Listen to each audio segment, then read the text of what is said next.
नमस्कार सबैजनालाई। चाहिँ ठ्याक्कै छठ पूजा बिरिङ खोलामा आइपुगेको छु।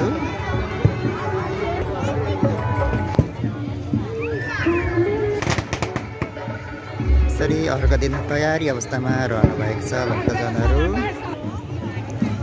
यहाँ अगाडि प्रसादहरू यसरी राखेर अर्को दिन तयारी अवस्थामा रहनु भएको छ भक्तजनहरू। सूर्योदय हुन लागेको छ। सबैजना पूर्व फर्केर आफ्नो आफ्नो मनोकामना लिएर बस्नु भएको छ। यसरी हातमा धूप बाती र प्रसादी लिएर शरीरलाई पानीमा राखेर अर्को दिन तयारी अवस्थामा रहनु भएको छ धेरै भक्तजनहरू। धेरै लामो छ।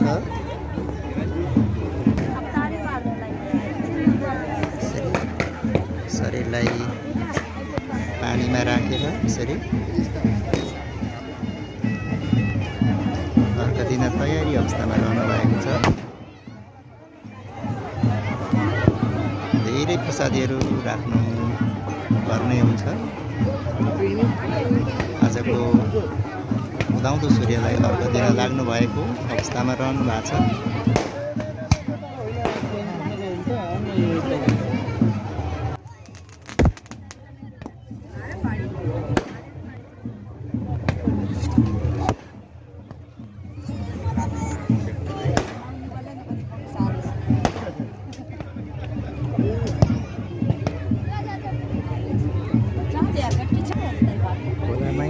बसेर पानी शरीरलाई पानीमा राखेर अर्को दिन गर्नुहुन्छ। सबैजना पूर्वतिर फर्किराख्नु भएको छ। यसरी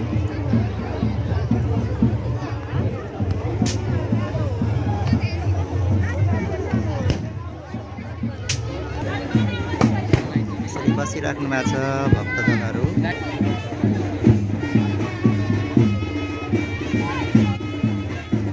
सबैजना अर्को दिन तयारी अवस्थामा रहनु भएको छ। यसरी धेरैवटा स्टल छ। लगभग 1 किलोमिटर भन्दा लामो स्टलमा बस्नु भएको छ।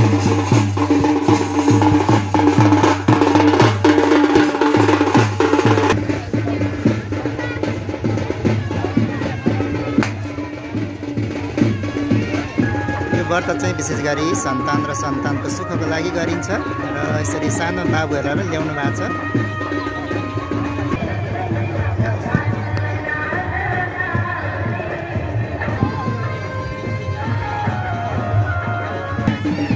आजको सूर्य 6:12 हुनेछ र 6:12 हुनै लागेको छ। सूर्योदय हुनै लागेको छ। सबैजना यसरी तयारी अवस्थामा रहनु भएको छ।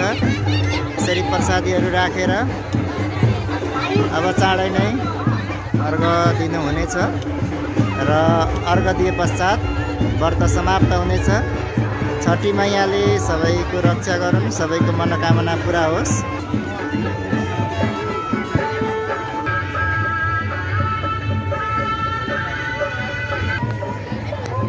सूर्योदय हुन लागेको छ अब यसरी पूर्वबाट र सबैजना भक्तहरू चाहिँ यसरी तयारीमा हुनुहुन्छ। अगाडि प्रसाद राखेर अब चाँडै नै समाप्त हुँदैछ र यति भन्दै मेरो च्यानललाई सेयर सब्सक्राइब गरिदिनु होला। धन्यवाद। जय छठी मैया। छठ माताले सबैको रक्षा गरून्। धन्यवाद। सबैको मनोकामना पुरा होस्। सबैजनाले यसरी सूर्य हेर्दै हुनुहुन्छ। सूर्य उदय भयो कि भएन भनेर। सूर्य उदय भइसकेको छ तर यहाँ नदेखिएको मात्रै हो।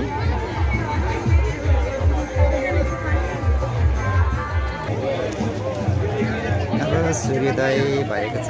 सूर्य देखिएको छ।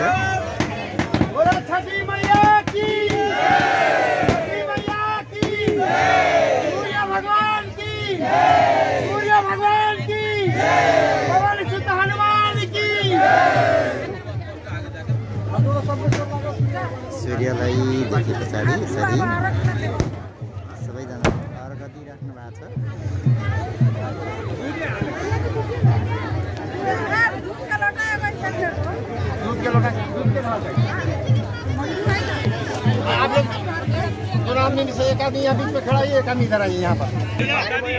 यसरी सूर्य देखिए पश्चात सबैजना यसरी आफ्नो प्रसादीहरूको अर्घ दिँदै हुनुहुन्छ। यसरी सबै प्रसादीहरूको चाहिँ अर्घ दिने गर्नु चलन छ। यसरी अर्घ दिँदै हुनुहुन्छ।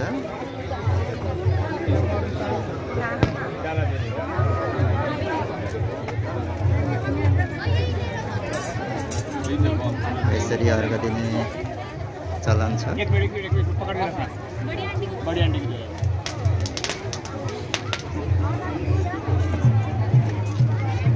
यसरी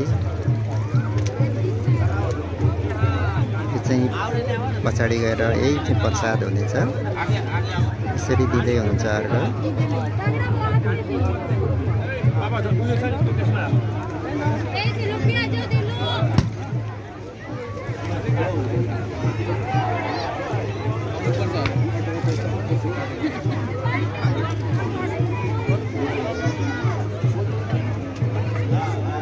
यसरी सूर्य भगवानलाई अर्घ दिँदै हुनुहुन्छ। भक्तजना सबै ल्याएको प्रसादीहरूको चाहिँ अर्घ दिनुपर्ने हुन्छ र यो पवित्र हुन्छ।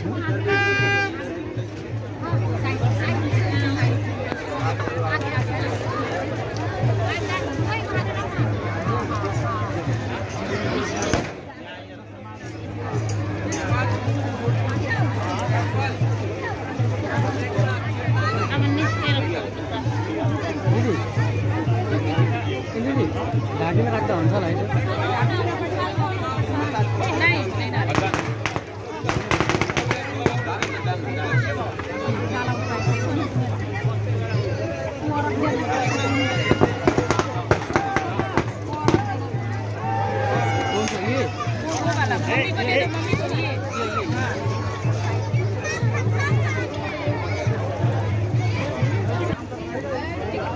ल यति भन्दै छठी माईले रक्षा गरौँ भन्दै म पनि अब दृश्यहरू देखाउँदै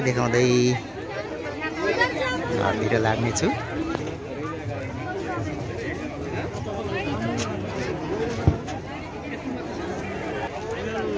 धेरै गाडीहरू छन्। यी सबै पूजाको लागि आउनुभएका गाडीहरू यसरी धेरै लामो स्टल बनिएको छ। धेरै लामो छ। आफ्नो आफ्नो पूजा स्टलमा आफूले यसरी अर्घ दिइराख्नु भएको छ।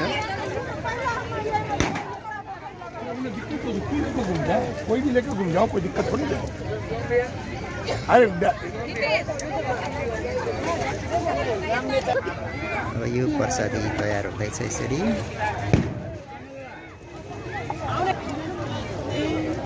अब सकिन लागेको छ। सबैले यसरी टिका लाउनु हुँदैछ। धेरै लामो छ दृश्य।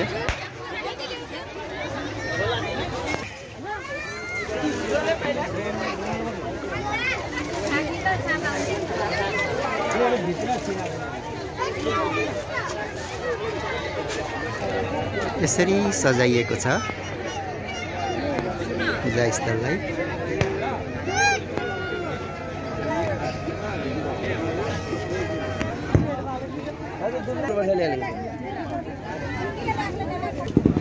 धेरै लामो छ दृश्य। अब बिस्तारै व्रतालुहरू फिर्नु हुनेछ र प्रसाद वितरण सँगसँगै आफ्नो मनोकामनालाई पनि पुरा भएको अनुभूति गर्नुहुनेछ र पुरा पनि हुनेछ। छठी मैयाले पुरा गरिदिनु हुनेछ। यति भन्दै सबैलाई धन्यवाद। जय छठी मैया।